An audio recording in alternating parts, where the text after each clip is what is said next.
72 గంటలు గడుస్తున్న టన్నెల్లో చిక్కుకుపోయిన 8 మంది ఆచూకీ లభించలేదు. మరోసారి టన్నెల్లోకి వెళ్లేందుకు ప్రయత్నిస్తున్నాయి రెస్క్యూ బృందాలు. ఎన్డీఆర్ఎఫ్, ఎస్డీఆర్ఎఫ్, ఎల్ఎన్టీ టన్నెల్ నిపుణులు, రాబిన్స్ కంపెనీ ఇంజనీర్లు, జియాలజీ నిపుణులు రెస్క్యూలో పాల్గొంటున్నారు. టన్నెల్లో పూర్తిగా ప్రతికూల పరిస్థితులే ఉన్నాయి. అయితే టీబీఎం మిషన్ వెనకాల పెద్ద ఎత్తున మట్టి బురద ఉందని, దాన్ని కదిలిస్తే మరోసారి పైకప్పు కూలే అవకాశం ఉందని భయపడుతున్నాయి రెస్క్యూ టీమ్స్. దీంతో టీబీఎం మిషన్ దాటి ముందుకు వెళ్లేందుకు సాహసం చేయలేకపోతున్నారు. నేను మీ అంజిరెడ్డి చిన్నమైల్. ఫిబ్రవరి 27వ తేదీన జరిగే గ్రాడ్యుయేట్ ఎమ్మెల్సీ ఎన్నికల్లో నాకు మీ మొదటి ప్రాధాన్యత ఓటు వేసి భారీ మెజారిటీతో గెలిపించాలని ప్రార్థిస్తున్నాను. టన్నెల్లో 13.45 కిలోమీటర్ల తర్వాత సీపేజ్ జోన్ డేంజర్ జోన్ అని చెబుతున్నారు ఇంజనీర్లు. సొరంగంలో 12 కిలోమీటర్ల తర్వాత ముందుకు వెళ్లేందుకు వీల్లేని పరిస్థితి ఉంది.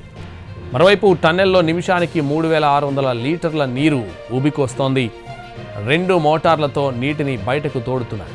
ఊట భారీగా ఉండడంతో నీటిని తొలగించడం కూడా కష్టంగా మారింది.